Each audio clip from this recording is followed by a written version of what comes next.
Realiza sus estudios en el Hospital Infantil de México, Federico Gómez, y en el Instituto Nacional de Pediatría y en el Instituto Politécnico Nacional.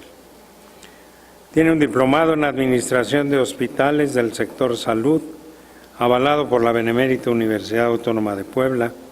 Fue tesorero y vicepresidente del Colegio Mexicano de Pediatras, especialistas en inmunología clínica y alergia.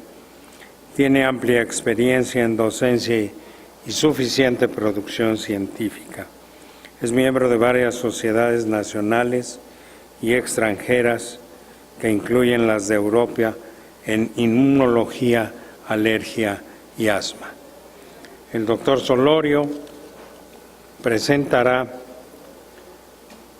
la plática. Que sea ameno esto para iniciarlo.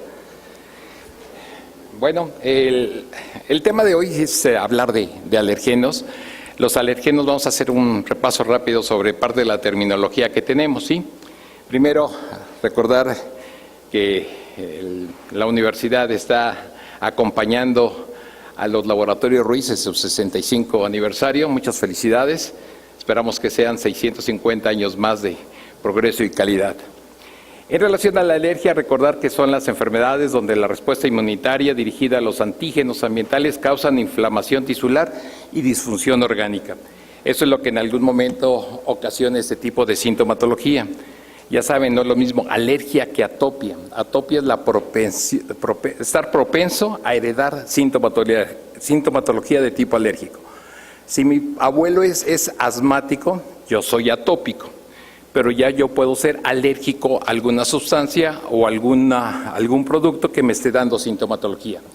Inmunológicamente, a los alergenos naturales con la producción continua de anticuerpos IgE, y un ejemplo más tradicional es la rinitis alérgica, que es el estornudo, comezón, obstrucción nasal, hacen muecas y constantemente están haciendo contracciones en su cara. Es una condición que ciertos rasgos específicos, tanto de tipo inmunológico como clínico, se logran presentar en este grupo de pacientes. Atopia dan las enfermedades que ya habíamos comentado y en algunos casos lesiones tan importantes como son la neurodermatitis o dermatitis eczematosa, donde pueden causar otras enfermedades más severas como son anafilaxia, urticaria, shock anafiláctico y en algunos casos llevar a los pacientes a la muerte. Dentro de las concentraciones es importante determinar la IgE como una forma específica. Hay que recordar que cuando la concentración de IgE sale normal, no descarta el diagnóstico de atopia, pero es algo importante que nosotros debemos de hacer como un parámetro. El doctor Jesús Pérez Martín, el director de la revista Alergia, decía que si para un paciente diabético le hacemos glicemia, si para un paciente hipertenso le medimos su presión arterial, a un paciente alérgico tenemos que hacerle dos exámenes. Uno es la determinación de IgE y otra es pruebas de función respiratoria en el caso que sea asmático. Y recordar que la medición de IgE sérica total no es un indicador diagnóstico confiable en relación a los problemas de atopia, ya que no se identifica el anticuerpo IgE específico, para eso son otras pruebas.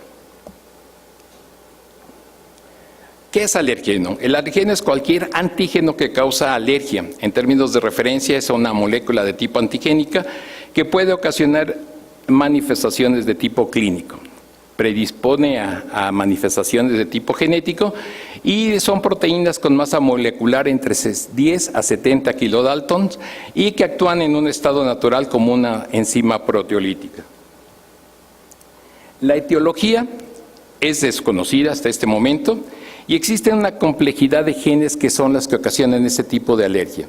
Anteriormente se pensaba que nada más era el cromosoma 11 el que ocasionaba los problemas de tipo alérgico y actualmente se sabe que es el 3, 5, 9, 11 y 17 que en forma conjunta van a llevar toda la carga de tipo genético para que los pacientes puedan presentar sus manifestaciones de tipo clínicas. Las citocinas también juegan un papel fundamental en los problemas de tipo alérgico y los factores ambientales también que cada vez están cambiando y otra vez contribuyen a sintomatología de tipo alérgico. ¿Cómo podemos hacer actualmente las clasificaciones de los pacientes alérgicos? Como vieron en relación a las pláticas anteriores, actualmente se habla ya de fenotipos en asma. Hay un estudio que se llama Practal, donde en algún momento determina la carga genética de los pacientes y los niveles de IgE para presentar datos de tipo alérgico en los niños. Hay otra actualmente de fenotipos y actualmente se empieza a hablar también de endotipos, donde en algún momento las características genéticas nos van a predisponer a padecer ciertas enfermedades con características o manifestaciones de tipo clínico en cada uno de los pacientes. Dentro de los síntomas que en forma práctica se logran encontrar en este tipo de pacientes, es en relación a que si el paciente es alérgico, sí o no, dependiendo de los grupos de edades. No es lo mismo un lactante, no es lo mismo un adolescente, un preescolar, y no es lo mismo un adulto. En relación a los lactantes, va desde el momento de la concepción. A veces lo que el papá haya ingerido en el momento de la concepción son factores que pueden contribuir a presentar sintomatología. Algunos casos de infertilidad también están dados por el tipo de dieta del varón en relación a la sintomatología, o en algunos momentos también dados como problemas de alimentación que haya tenido la mamá, que a nivel vaginal puedan crear anticuerpos o reacciones de rechazo al líquido que lleva el esperma o el alimento que se haya ingerido, y que en algún momento rechaza o impide ese tipo de infertilidad, o que provoque más bien esa infertilidad. En relación a la edad de los pacientes, dependerá de si es menor de 4 años. ¿Por qué se hace la diferenciación de menores de 4 años? Uno, los inmunoalergólogos y más pediatras insistimos en la alimentación al seno materno, que la mamá durante el embarazo no tenga pica. Pica se le antoja determinado tipo de alimentos, porque eso les va a predisponer a presentar sintomatología de tipo alérgico.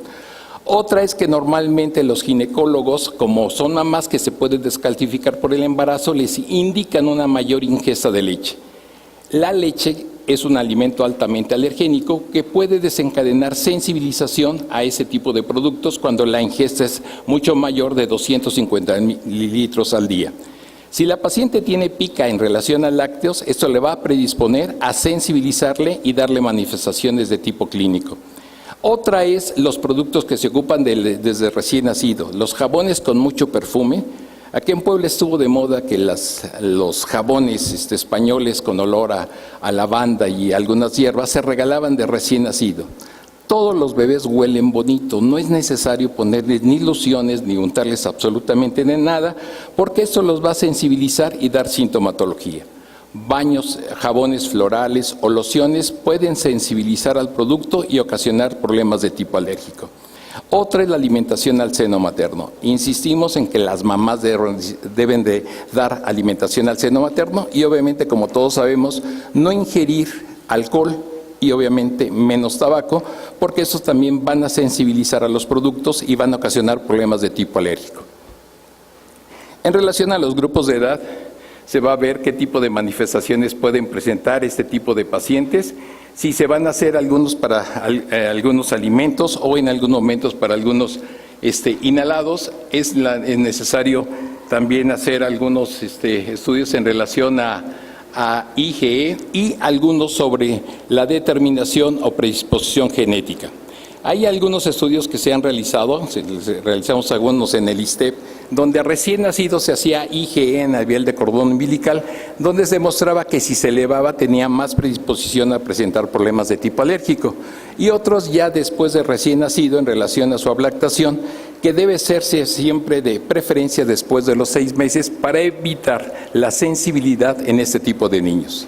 Ustedes están muy jóvenes, pero en mi época las mamás sugerían la alimentación de edades muy tempranas de yema de huevo, que en algún momento para que el niño se hiciera fuerte como Cuauhtémoc, le daban de guajolote, que era más grande, ¿sí? La yema directa con azuquitar ocasionaba sensibilidad y predisponía a alergia a la proteína del huevo, y esto daba sintomatología. Como ustedes sabrán, ustedes ya no comen huevos, sino comen blanquillos. Los huevos son de gallo-gallina que comía maíz y piedritas, donde en algún momento tenían una alimentación manzana. Ahora las gallinas no comen nada de maíz, son alimentos de tipo artificial con mayores contenidos de calcio que pueden sensibilizar. Para que la yema sea amarilla de los blanquillos se les da colorantes o cempasúchil, que es el color amarillo para la yema. Y cuando se la dan directo pueden sensibilizar a estos niños en relación a la proteína del huevo.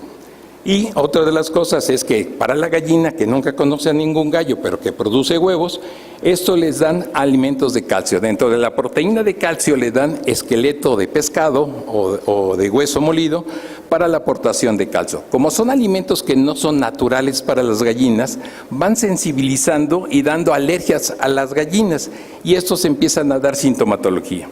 Actualmente en animales, como son los perros, están dando manifestaciones también de tipo alimentario por la ingesta de productos que no están hechos para ellos, pero en los compuestos comerciales ya se los están dando y están dando manifestaciones. Estas son las diferentes pruebas que se tienen que hacer para la situación de los pacientes. Son las que en algún momento se hacían y son las que nos llevaban a poder determinar qué tipo de manifestaciones o estudios se podrían hacer con este grupo de pacientes. Estos estudios de laboratorio nos iba a permitir que en algún momento se determinaran ciertas sustancias que se encuentran en el medio ambiente. En los niños mexicanos, la causa más frecuente son los lácteos, después es leche de huevo. En Estados Unidos es muy frecuente la alergia al maní, porque en Estados Unidos uno de los postres para los niños es el cacahuate de maíz, ¿cómo se llama? La crema de maní, exacto. Esto lo va a sensibilizar y dar manifestaciones de tipo alérgico. En nuestro medio, la única vez que los niños se exponen son en Navidad, cuando hay las piñatas, y en algún momento ingieren pequeñas cantidades de cacahuate, pero no es un alimento que se ingiere en grandes cantidades que los puedan sensibilizar o dar manifestaciones de tipo alérgico. En nuestro medio, Puebla se encuentra rodeada de una gran cantidad de pólenes, gracias a Dios para los alergólogos. Cuernavaca y Atlisco de las Flores, que producen muy buena cantidad de flores, los pólenes de las flores viajan de 400 a 600 kilómetros. Y entonces el Valle de Atlisco canaliza una gran cantidad de pólenes que sensibilizan y dan problemas de tipo alérgico.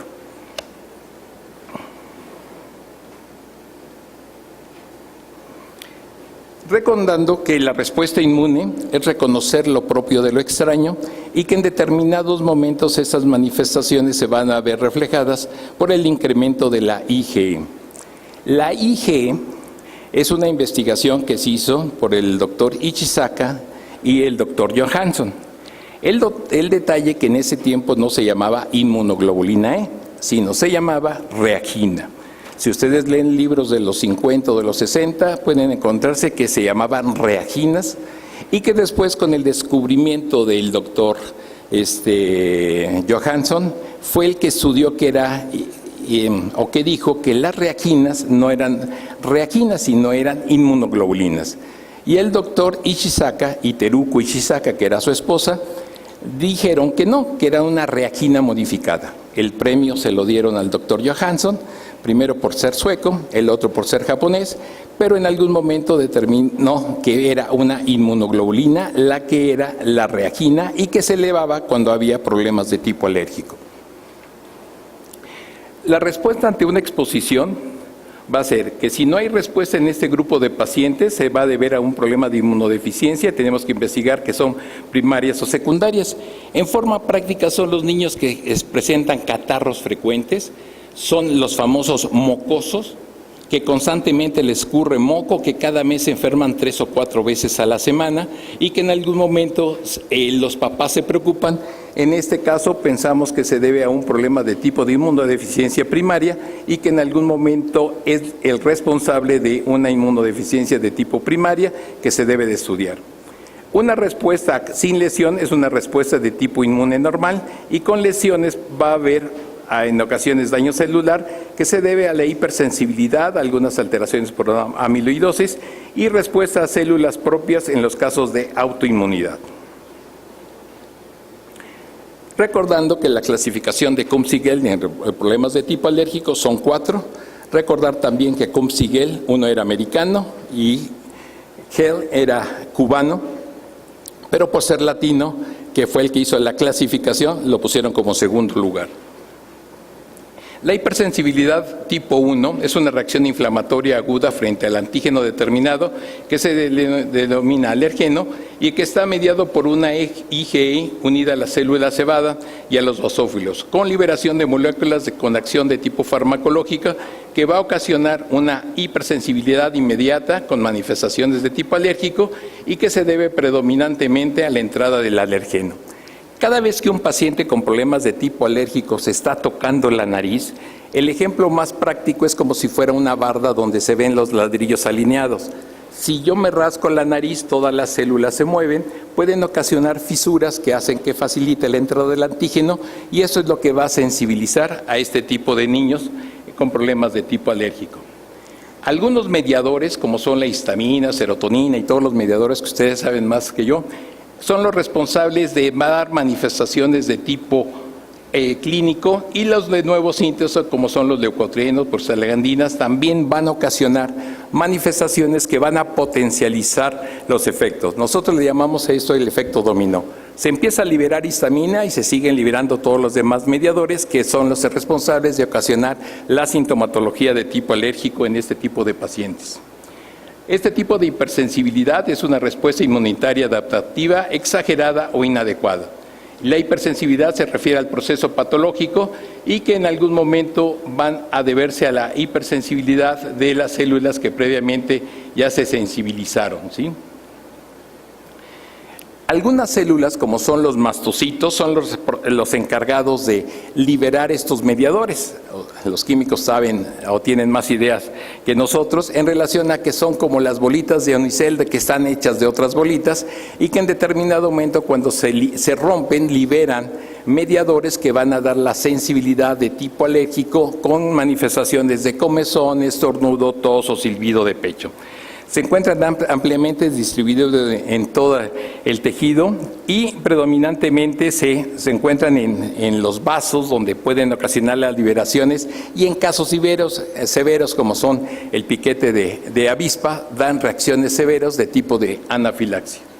Esos son los mastocitos, como les comentaba, son estas llenas de otras bolitas que son los que van a liberar los mediadores y van a dar las diferentes manifestaciones de tipo clínico. Otros son los basófilos y lo que más nos preocupa en este caso son la inmunoglobulina E, que es una glucoproteína de 2 cadenas ligeras y 2 pesadas que se encuentran predominantemente en el suero y en los líquidos de todos los mamíferos, recordando también que en algún momento por ciertos padecimientos la disminución de las otras inmunoglobulinas pueden descender.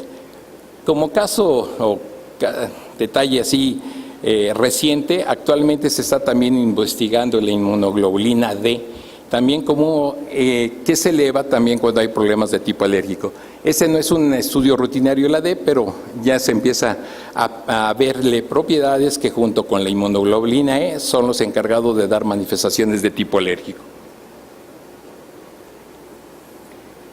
¿Cómo se va sensibilizando la gente? Cuando en algún momento se pone por primera vez en contacto con cualquier sustancia o antígeno, en este caso se pone a un polen, entra al torrente de tipo circulatorio, se presenta en contacto con la célula, se hace un puenteo de tipo inmunológico, va a ocasionar que se quede con la memoria del antígeno que previamente estuvo en contacto y que ante una segunda exposición se hace ya el reconocimiento de la inmunoglobulina del antígeno que previamente fue sensibilizado, se hace el puenteo de tipo inmunológico y esto ocasiona la liberación de los mediadores que van a dar las manifestaciones de tipo clínico, comezón, estornudo y toda la demás sintomatología. Esa es en forma práctica la exposición del antígeno con la inmunoglobulina E, que previamente con la célula libera los mediadores que van a dar las diferentes manifestaciones de tipo clínico. Esos son los diferentes mediadores que van a dar los diferentes tipos de reacciones en este tipo de pacientes con las diferentes células que van a influir en este grupo de pacientes. Los alérgenos, como ya habíamos comentado, son sustancias que al introducirse en el organismo lo sensibilizan y desencadenan manifestaciones de tipo alérgico, rinitis alérgica, asma bronquial, neurodermatitis, alergia a medicamentos.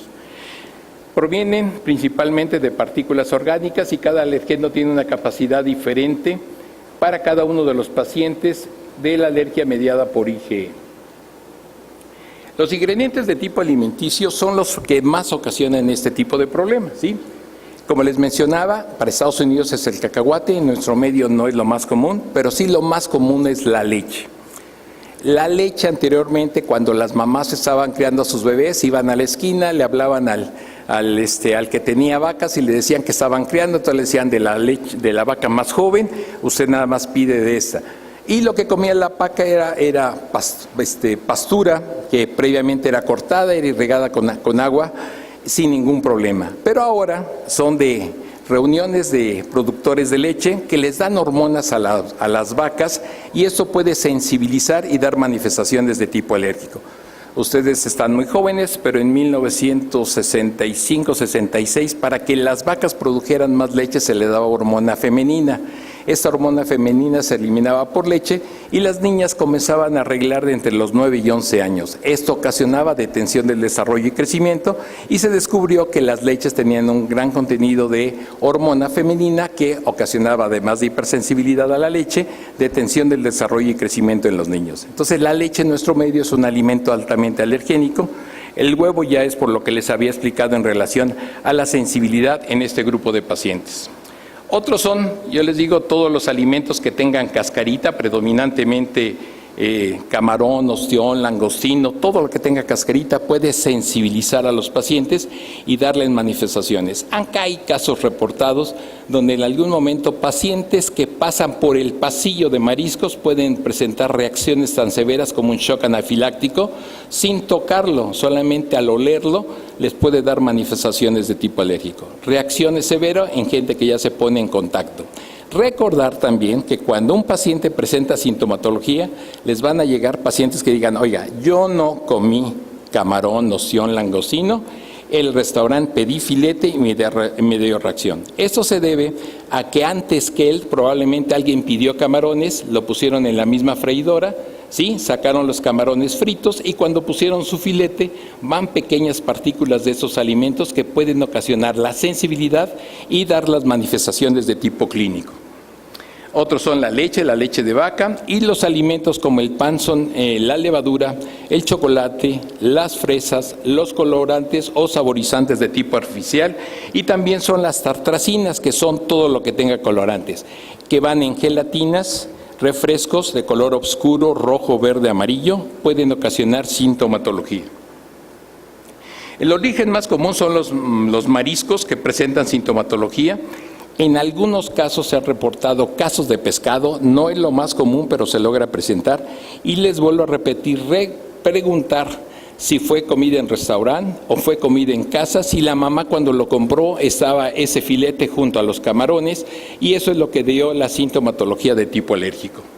Otro es la leche de vaca como factor importante dentro de la sintomatología. Le digo, porque ahora no es una sola vaca, sino son de varias vacas que les dan problemas. Y le digo, el problema es para las vacas que ingieren hueso de pescado o en algún momento de otros animales para que no se descalcifiquen y eso les da ese tipo de problemas. El huevo es altamente alergénico. Hay alergia al huevo y alergia a la clara. En algunos pacientes logran presentar reacción cruzada a la yema o la clara y da sintomatología. Las legumbres también dan sintomatología de tipo alérgico, predominantemente por las plantas que se puedan encontrar alrededor.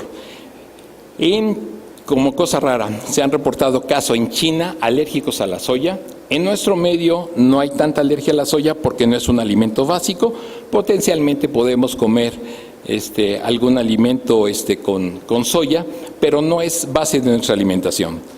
El sea maíz, no está mal pronunciado, ese es el nombre científico, sea maíz, puede ocasionar sensibilidad, pero los pólenes no viajan a grandes distancias, viajan de 100 a 200 metros. Ustedes están jóvenes, pero anteriormente la gente que cultivaba maíz ponía su casa en medio para que no le robaran las mazorcas. Esto ocasionaba sensibilidad para ese grupo de gentes y tenían manifestaciones de problemas de alergia al sea maíz por problemas de contacto directo a este tipo de pólenes. Algunas hortalizas también cruzan con algunas leguminosas o en algunos casos como durazno puede cruzar con zanahoria como una manifestación de tipo clínico. Los procesos que afectan los problemas de tipo alérgico predominantemente son algunos alimentos que se ingieren y van durante la sensibilidad. Probaditas de alimentos a los niños antes de los 6 meses les ocasiona problemas de sensibilidad. Por eso nosotros insistimos en que la lactación o la introducción de alimentos diferentes a las leches sea después del 4º o 5º mes. Dentro de la detección de alimentos existen todos estos tipos, lo que actualmente se maneja desde los ensayos inmunoenzimáticos, el método de ELISA, la de cadena de polimerasa, la poliacrilamida y los isoelectroenfoques y la cromatografía de intercambio iónico, ¿sí? Que en algún momento son el manejo que se tiene actualmente de los luminómetros como un factor más específico para los problemas de tipo alérgico y tiene gran facilidad en relación a que este tipo de pruebas se pueden hacer con gran facilidad, un gran número de pruebas que nos permite obtener mejores resultados con este tipo de dieta de los pacientes. En cada lugar se hace diferente, digamos, no es igual para Estados Unidos que para México, y los estudios que se están haciendo aquí en Puebla y que en algún momento tenemos con los laboratorios Ruiz, nos permite obtener buenos resultados en determinar qué tipo de alimentos el paciente ya se sensibilizó y nos pueda dar este tipo de problemas. Yo trabajo en una institución del sector salud y la sorpresa es que empezamos a hacer estudios con nuestros pacientes y en el sector salud la prueba que nosotros estábamos ocupando era de 1965 para los pacientes con problemas de tipo alérgico y los niveles de IgE nos hacían con niveles bajos o falsos negativos. Cuando se empezaron a volver a hacer y recurrir a parámetros de laboratorios serios donde se maneja un control adecuado, como el laboratorio Ruiz, nos permitió determinar los valores reales de IgE y otra vez volvieron a coincidir los factores de tipo clínico con los factores de tipo de laboratorio.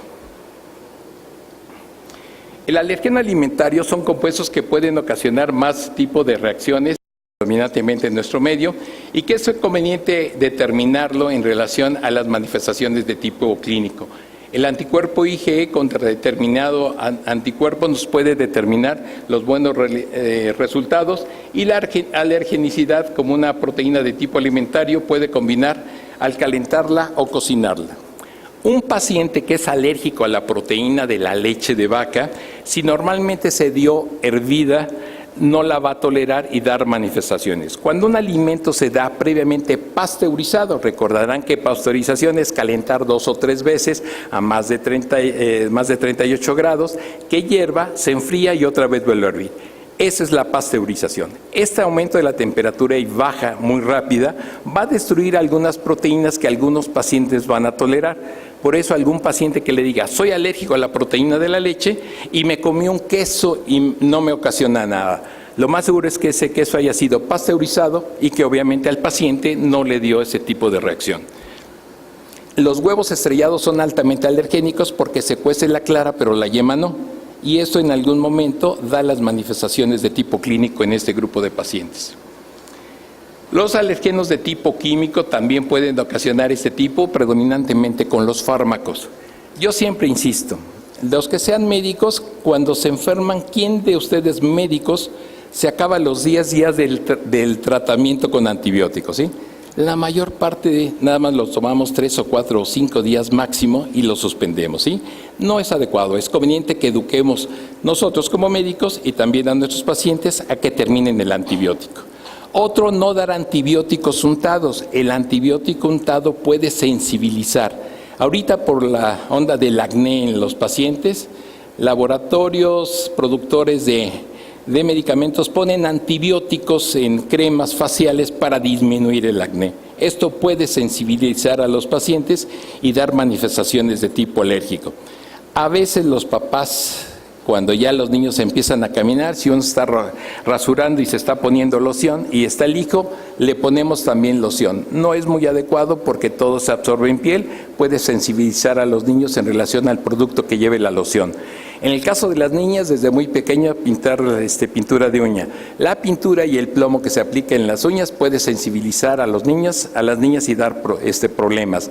Otros son los lápices labiales de fresa, también las predispone a problemas de tipo alérgico, y otras son las pinturas o los cosméticos, también pueden sensibilizar. Es más frecuente la sensibilización en mujeres que en los varones. ¿Por qué es más frecuente en las mujeres? Porque el champú que les gusta lo ocupan de por vida, ¿sí?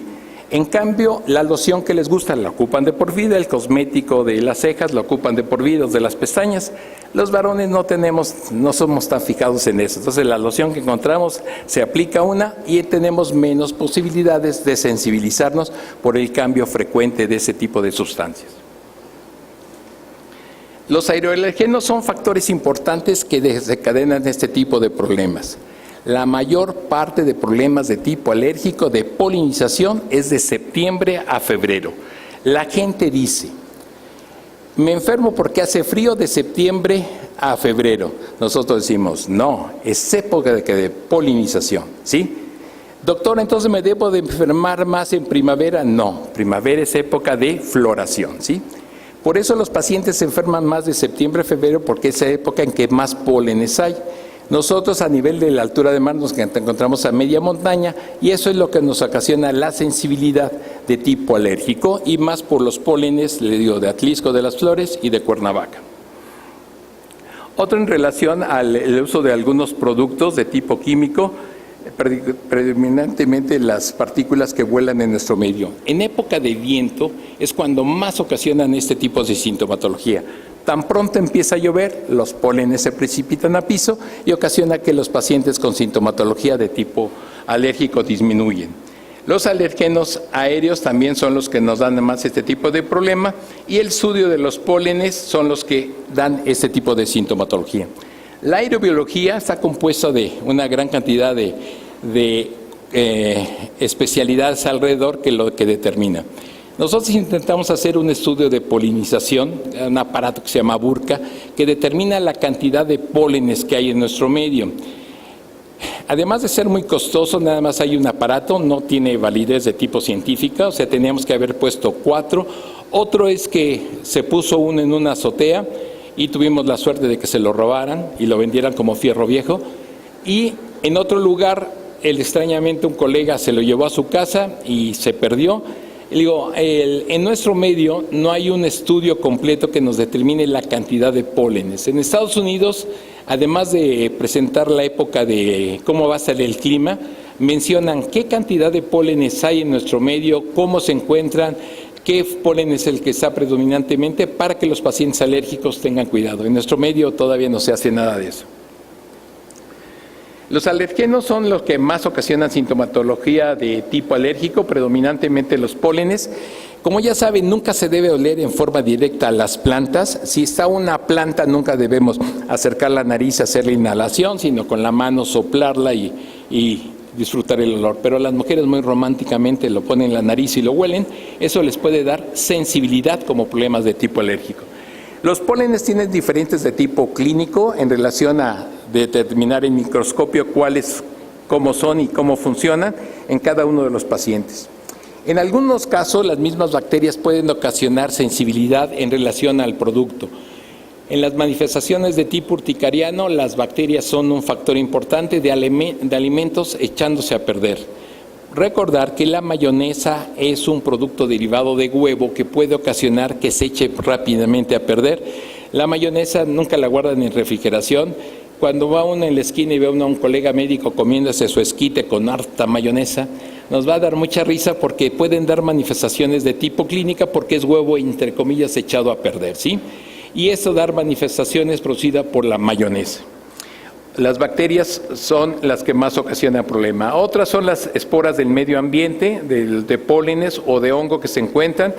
Los parásitos, recordando que el maestro Kumate decía que si en algún momento no tuviéramos luz en México pues, y la popó brillara, no necesitaríamos de fuente de luz, ¿no? Porque en algún momento todo está contaminado.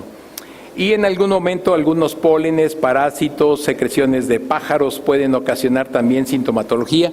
En nuestro medio la causa más frecuente son las palomas.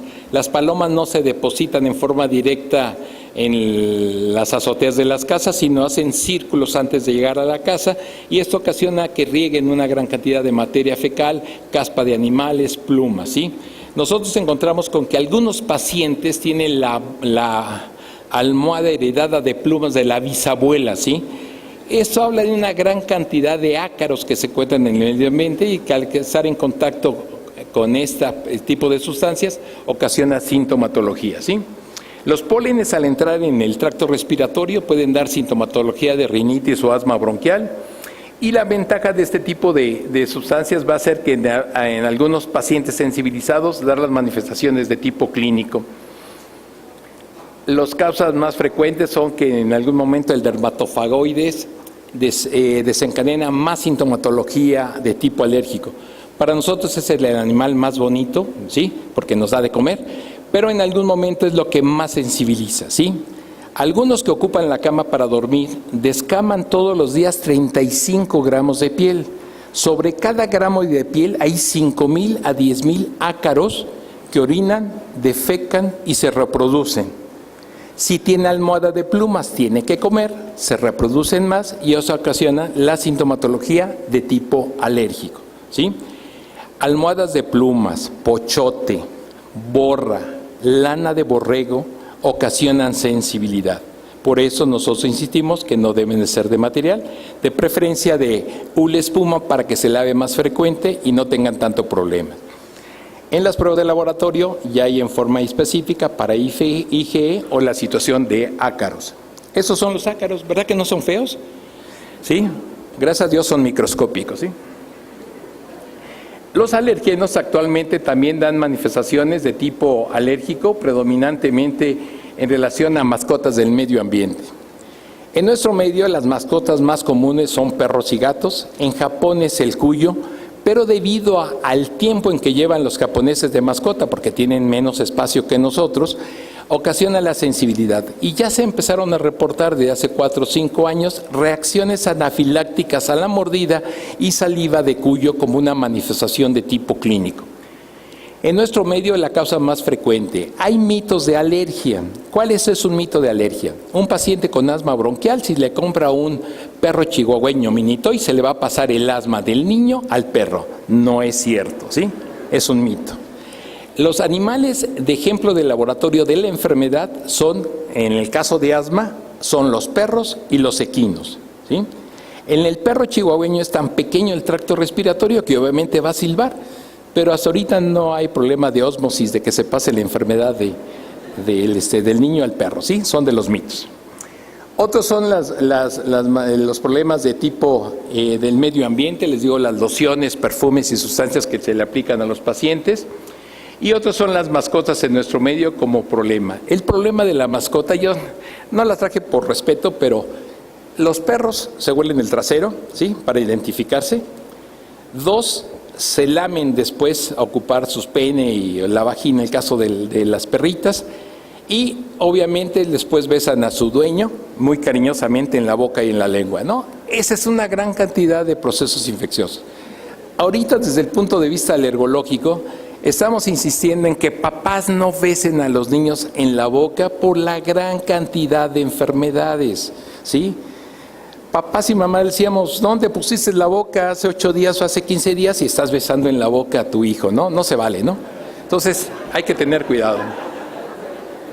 Dentro de las técnicas de diagnóstico de alergia son predominantemente los de tipo clínico, las pruebas cutáneas, obviamente como alergólogo tenemos que hacer algo, y otras son las pruebas de Pratner y Kuttner. Actualmente ese tipo de pruebas del Pratner y Kuttner ya no se hace, por los efectos que tienen, actualmente por el SIDA y la hepatitis ya no se hace, y las pruebas de provocación en relación a los materiales de tipo científico. Las pruebas cutáneas son de pruebas de hipersensibilidad de tipo inmediata, la determinación de IgE sérica y específica, que son en relación a los estudios en relación de alimentos, eso es en forma específica.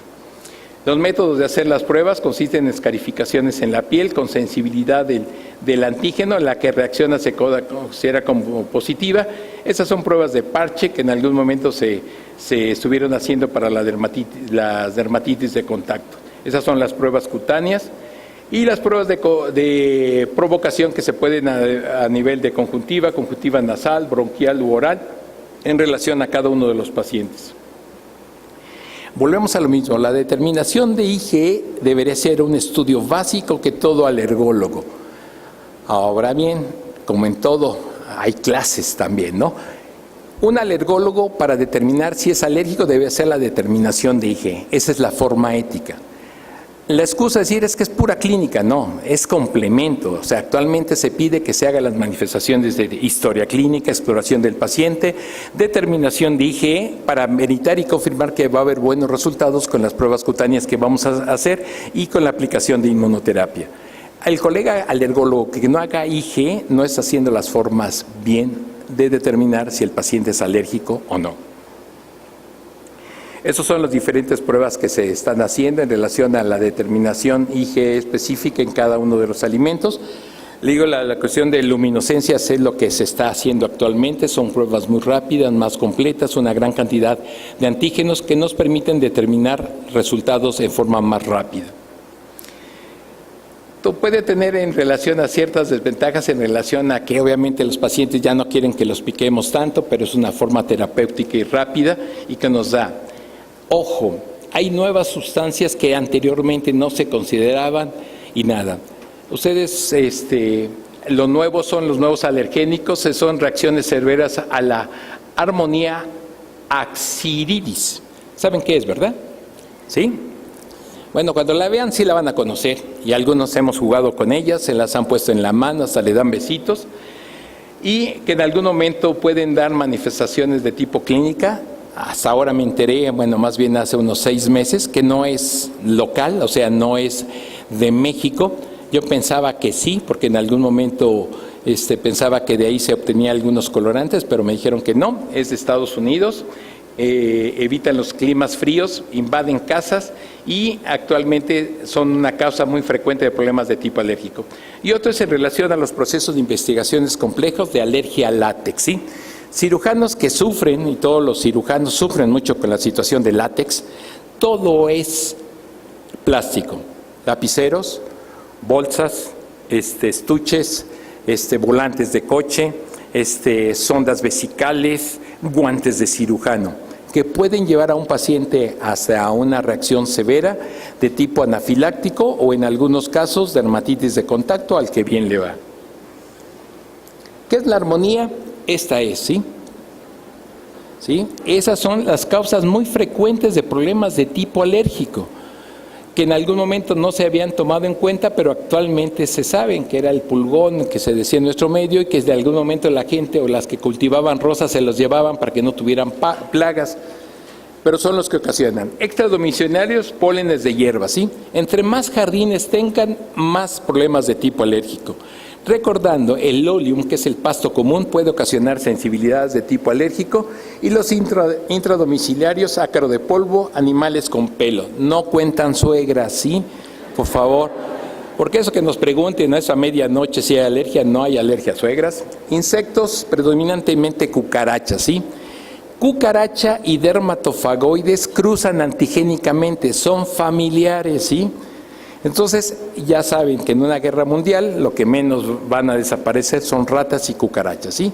Esas pueden ocasionar sensibilidad también y dar manifestaciones de tipo clínico. Dentro a nivel domiciliario, el ácaro son todas las ocasiones, lo que ocasionan, esa es la clasificación. Hay un estudio de médicos cubanos que vinieron acá a hacerla en México y la hicieron por el Pacífico. E hicieron una clasificación interesante en relación a clasificación. Ellos hablan del dermatofagoides Siboney. Siboney, los de mi edad sí saben y hasta cantábamos una canción de Siboney. Eso ya no les tocó a ustedes en la época de cabaret. Esa Siboney era una ¿cómo se llama? Una tribu cubana y entonces por eso le pusieron Siboney. Y la hicieron en colchones imperialistas por el Pacífico. Sí, donde en algún momento daban la clasificación de dermatofagoides, descubrían el sexo, si era ácaro o ácara, y en algún momento hicieron su clasificación y a nivel mundial se considera como un trabajo de investigación completo. Y estas son las clasificaciones que se tienen nuevas de los ácaros. La cucaracha como un factor predominantemente. La alemana son las chiquititas y las que vuelan y se espantan, esas son las otras, ¿sí? La americana, obviamente como siempre mejor nutrida, ¿no? Cuando me hicieron esa clasificación me acordé cuando veíamos Combate, el alemán siempre le pegaban, un solo soldado americano mataba como a 10 alemanes, y ya cuando conoce uno y platica uno con gente de esa época, un alemán era que golpeaba a 10 gringos, ¿sí? O sea, estaban adiestrados en forma diferente. La cucaracha son de los factores predominantemente alergénicos. La orina, excreta, son factores, su esqueleto es altamente alergénico y ocasiona ese tipo de problemas. La pregunta tradicional, ¿qué buen restaurante no tiene cucarachas, verdad? Y entonces eso es lo que ocasiona. Otros son los perros, ¿sí? Cualquier raza de perro ocasiona problemas. Hasta el xoloscuincle, ¿sí? Ocasiona problemas. Recordando que los aztecas lo comíamos y entonces obviamente eso daba sensibilidad a problemas de tipo alérgico. Cada xoloscuincle cuesta aproximadamente entre 15 a 20 $20,000, ¿sí? Y se los pueden comprar al expresidente de Tijuana, al hijo de Jan González, tiene la colección más grande y producción de este tipo. Otro que también están las ratas, ratones, cuyos. Todo lo que tenga pelo y pluma puede sensibilizar. La cetotoxina predominantemente causan problemas de tipo alérgico, los factores contaminantes intradomiciliarios por la producción de pelo de animales, caspa, orina y excreta. Es muy común que los papás, para defenderse, yo no tengo perro, doctor, lo tiene mi vecino, está en la azotea, pero a mi hijo no le da problema. Y le digo, oiga, su orina, su excreta, la caspa y los pelos de animales no llegan a su casa. Ah, sí, doctor, pero muy poquito, ¿sí? Pues eso es lo que da los problemas de tipo alérgico, ¿sí? Otro que también se sabe son la selección de alérgenos en las pruebas cutáneas. Las pruebas, como les mencionaba, en Estados Unidos se hacen diferentes pruebas, acá en México se hacen las pruebas para nuestro medio, las plantas que ocasionan más ese tipo de problemas, la nuez, por ejemplo, el fresno, el cinodón dactilón o pata de gallo son los que ocasionan ese tipo de problemas y son los que ocasionan problemas. Los alergólogos, en unión con la Unión Europea, estamos intentando que en México todos los alimentos tengan etiquetas. Si yo le pregunto a cualquiera de nosotros médicos, mandilones o no mandilones, o a las mujeres que a veces van acompañando a las mamás a comprar de cosas, ¿quiénes leen la etiqueta de los alimentos? Serían muy pocas, ¿sí? Y si en algún momento les digo qué compuesto lleva, también serían muy pocas.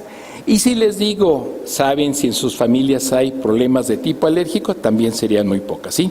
Pocas veces leemos las etiquetas, pero se está intentando que los alimentos tengan una clasificación de qué tópicos en algún momento debe tener. La etiqueta, la presentación y la publicidad de los productos, ¿sí? La norma dice que debe evitarse o indicarse a los consumidores en el envasado que quieran sin consentimiento de este tipo de sustancias, como son los saborizantes o colorantes, ¿sí? Las tartracinas ocasionan problemas. Un ejemplo más común es la coca, ¿sí? Todo el mundo que ha tomado Coca-Cola es de color oscuro, tiene tartracinas, tiene colorantes, ¿sí? Coca-Cola ya sacó una Coca-Cola cristal que no tiene colorante, que era para los pacientes alérgicos. La sacaron, la pusieron en los stands, nadie compró una sola botella, obviamente la regresaron, se caducó y obviamente ya nunca más la volvieron a traer. Pero la Coca-Cola tiene colorante que ocasiona problemas de tipo alérgico. Se está intentando que las etiquetas ya no digan solamente caseína, sino caseína de la leche, para que el paciente que no sabe de medicina o de los compuestos pueda determinar qué alimento es lo que le está ocasionando problemas, que diga cacahuate, no maní, que diga chocolate, no cacao, ¿sí? Para que en algún momento logre identificar qué tipo de alimentos son los que ocasionan este tipo de problemas. Otros son actualmente los productos que tienen algunas sustancias como gluten, que también puede ocasionar este tipo de problemas y que deben de seguir los fabricantes las normas para su aplicación, ¿sí? Llevando un almacenamiento también adecuado. recordando que la fecha de caducidad, porque ya saben, a veces nos educa más el Internet que la ciencia, se estuvo de moda decir que los alimentos que tenían fecha de caducidad todavía tenían 3 meses de vigencia.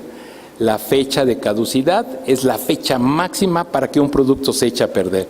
Entonces no tienen esos 3 meses de protección y la fecha de caducidad es el último día que se debe de ocupar ese producto y o alimento. Ubicar en lugares estratégicos, no a temperaturas altas para que no se echen a perder, demostrar qué tipo de alergeno es el que llevan y en algún momento que no debe usarse en los pacientes. Las categorías deben y ingredientes, reacciones de tipo cruzado. Durazno, zanahoria, puede ocasionar problema. El Chenopodium, que para la gente es el Chenopodium, para nosotros es el guasontle, y si el guasontle lleva queso es altamente también alergénico, puede ocasionar sensibilidad, controles de formulación, etiquetado y características personales. Los árboles se clasifican en relación al tipo de pólenes que pueden ocasionar o las malezas que en algún momento pueden ocasionar problemas de tipo alérgico. Esas son las características de clasificación en cada uno de los pacientes con este tipo de problemas. Las gimnospermas que en algún momento, Puebla está en media montaña y entonces tenemos gran cantidad de este tipo de plantas que ocasionan los problemas. El Lolium es el pasto común. En el caso de las mujeres que se sientan en pasto y de momento dicen, doctor, me salieron ronchas, no es manifestación de alergia, sino son factores de tipo irritativos. Si ustedes ven al microscopio, un pasto tiene como espinitas y eso hace irritación en la piel, mas no quiere decir que sea completamente un problema de tipo alérgico. El nombre científico es Lolium perenne, ¿sí? Los hongos también en nuestro medio. Ahorita en época de humedad, ventanas, no el hongo siempre es de color verde, puede ser color oscuro dependiendo de la que sea, del hongo que sea, y ese dar las manifestaciones de inhalación. No hay casa que no tenga humedad. Nosotros en alergia hablamos de edificio enfermo.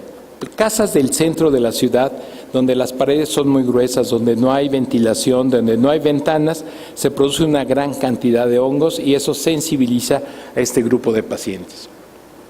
Clasificaciones. Y ahora, ¿cuál es lo nuevo?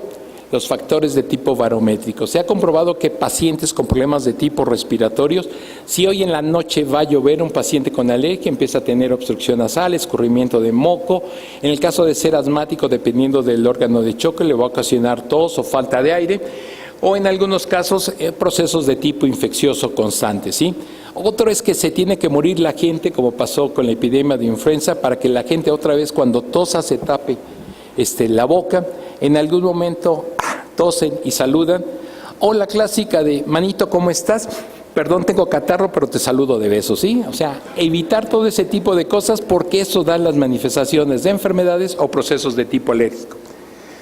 Otra es la susceptibilidad genética, estrés, devaluaciones, asesinatos, 40 y tantos de Yotzinapan, todo eso son factores que nos ocasionan depresión, tensión de tipo social y alteraciones del sistema de tipo inmune en relación a susceptibilidad. Factores de contaminación predominantemente, acá no tenemos EPA, yo la primera vez que conocí de EPA fue con los Simpson. Y obviamente en algún momento me hice estudiar y poder reconocer que son los factores de medio ambiente. Lo que se determina en relación a los factores de contaminación, ¿sí? Ya nos encontramos con que Puebla tiene factores de contaminación muy altos, no tenemos parámetros que nos determinen qué concentraciones hay. Los cambios climáticos de efecto global, calentamiento global, la alergia, la susceptibilidad de tipo alérgico, la colocación de sustancias en el medio ambiente, alergenicidad al polen y la concentración relacionada con el clima. Hay estudios donde demuestra que los cambios climatológicos están relacionados con enfermedades como pudiera ser problemas de asma o de rinitis alérgica. El humo del cigarro, ¿no? Altamente alergénico, más de 1.500 sustancias cancerígenas. Yo les digo, la asociación de tabaco, cigarro y estetoscopio va con nosotros, ¿sí? Y en algún momento son factores que tenemos que ir eliminando, ¿no? Si somos promotores de salud, de preferencia no fumar. La gente dice, doctor, me salgo para fumar al patio, pero su ropa, su tela, su cuerpo, su coche, todo huele a cigarro. Esas pequeñas cantidades de partículas, le digo, es como si fuera materia fecal, está contaminado y eso puede ser susceptible para los niños. Ustedes están muy jóvenes también, pero en alguna época hijos de madres fumadoras presentaban síndrome de abstinencia por la nicotina con diferentes manifestaciones de tipo clínico. Y los factores de tipo contaminante que dan este tipo de alergia. Muchas gracias, gracias a los doctores Ruiz, feliz aniversario de 65 años y gracias a mi maestro Marín. Gracias. Muchas gracias, doctor. A pesar del horario, creo que la plática no nos aburrió, no nos durmió, muy amena. Vamos a entregarle al doctor Solorio su obsequio y su constancia, por favor. Este obsequio, doctor Héctor, no tiene alergenos, no tiene contaminantes, o sea que se puede beber con toda tranquilidad. Damos tiempo para dos preguntas.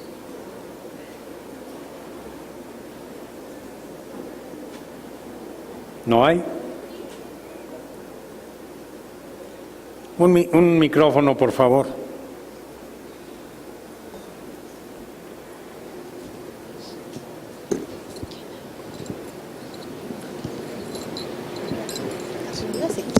Sí, muy buenas tardes.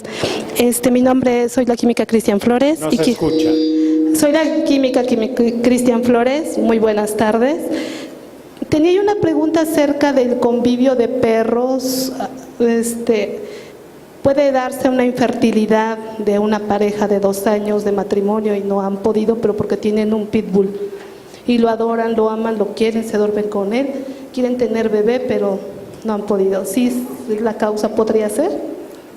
Bueno, eso no sería alergia. Como alergólogo preguntaría más en relación a toxoplasma. Recordando que perro y gato son los vectores más frecuentes de esa enfermedad y obviamente es una de las causas de TORCH que ocasiona la infertilidad en los pacientes. Digo, el problema, hay fotos de chiste en relación a que el mejor amigo del hombre es el perro, pero son vectores de mucha enfermedad. Por eso, en algunas pláticas muy específicas, tengo la foto de un perro haciéndose su higiene, y las mamás, o una muchacha besando en la boca al perro, ¿sí? Esos sí son vectores de mucha enfermedad, no es conveniente. Todas las mujeres tienen el aspecto maternal, entonces todo lo que sea chiquito y se mueve lo quieren, ¿sí? Entonces, las mamás que todavía no tienen bebé sustituyen ese cariño por las mascotas y les dicen mis hijos y los tratan como tal. En alergia decimos que es más fácil que esa mamá se deshaga de su alergólogo que de su mascota, ¿sí? Entonces, no es conveniente que una mujer que no tiene que tiene problemas de infertilidad, contacto con perro o con gato, pero es más por toxoplasma y que chequen toxoplasma. Y otro también, en problemas de inmunología y embarazo, a veces las mujeres por cuestiones hormonales aumentan un poco de peso después de la luna de miel, ¿no? Y el varón también. Entonces, a nivel de pubis, aumenta la grasa en esa zona. Si el varón no vive muy lejos y está gordito, ocasiona que la distancia sea más lejos de depositar el esperma en el cuello uterino. Y entonces, a veces bajando de peso a la mamá, porque tomó muchos hormonales, y al papá, logra ver la acción de fecundación. Y otras que después de una relación, casi siempre la mujer se levanta muy rápido. Y entonces algo que ya estaba llegando, lo vuelve a eliminar. Entonces tiene que quedarse sentadita, esperarse, ¿sí? O sea, no moverse una media hora, 1 hora, con las piernas en alto para buscar la acción de infertilidad, ¿sí? O sea, eso es de risa, pero se tiene que quedar así para buscar la fertilidad, y bajar de peso. El peso son factores importantes. La última, doctor.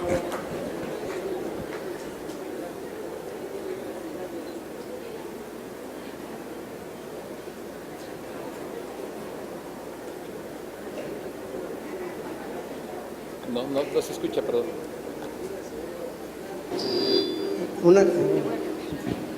Gracias.